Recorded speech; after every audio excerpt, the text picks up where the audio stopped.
Paper leakage జరిగి ఉంటే నాలాంటి వాళ్ళకి వచ్చేది కాదు, ఎవరో చదువుకోలేని వంటలకు వచ్చేది.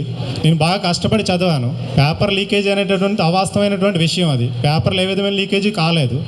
అది కాలేదనడానికి ఎగ్జాంపుల్ ఏంటంటే 2018లో నా జస్ట్ మిస్ అయిన వ్యక్తిని నేను. జస్ట్ మిస్ అయిన వ్యక్తిని అంటే ఏదో మార్కులు పెద్ద తేడా ఏమీ లేదు, 0.1 మార్కులు మిస్ అయ్యాను నేను 2018లో.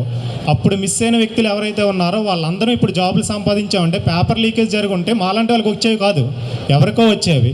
అటువంటిది ఏమీ జరగకుండా పేపర్ లీకేజ్ అవేం జరగలేదు, అంతా పారదర్శకంగానే జరిగింది. ఇంకోటి, ఎక్కువ ర్యాంక్ వచ్చిన వాళ్ళకి జాబ్లు వస్తే తక్కువ ర్యాంక్ వచ్చిన వాళ్ళకి రాలేదని అంటున్నారు.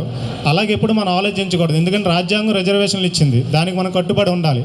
2018లో నా 0.1 మార్క్తో మిస్ అయినప్పుడు నా ర్యాంక్ సెకండ్ ర్యాంక్. అప్పుడు నాకు జాబ్ రాలేదు.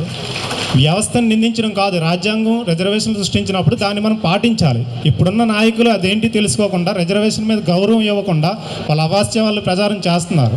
అప్పుడు 2018లో నాకు ఎందుకు రాలేదు జాబ్ అని నేను ఆలోచించలేదు. రాజ్యాంగం ప్రకారం రిజర్వేషన్ ప్రకారం రాలేదు, ఓకే, మళ్ళీ కష్టపడి చదివితే పారదర్శకంగా జరిగితే నాకు వస్తుందని నమ్మకం ఉంది. అప్పటి నుంచి చదువుతూ 2018 నుంచి జస్ట్ 0.1లో మిస్ అయినప్పటి నుంచి ఎప్పుడు నోటిఫికేషన్ వస్తుంది, నెక్స్ట్ వస్తే నాకే వస్తుంది కానీ వెయిట్ చేస్తూ ఉన్నాను. కానీ 5 సంవత్సరాలు కాలయాపన చేశారు కానీ ఏ విధమైన నోటిఫికేషన్ అవ్వలేదు.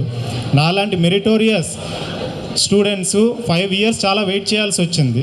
ఈ 5 ఇయర్స్లో అట్లీస్ట్ ఒక నోటిఫికేషన్ ఇచ్చినా సరే జాబ్ వచ్చేది.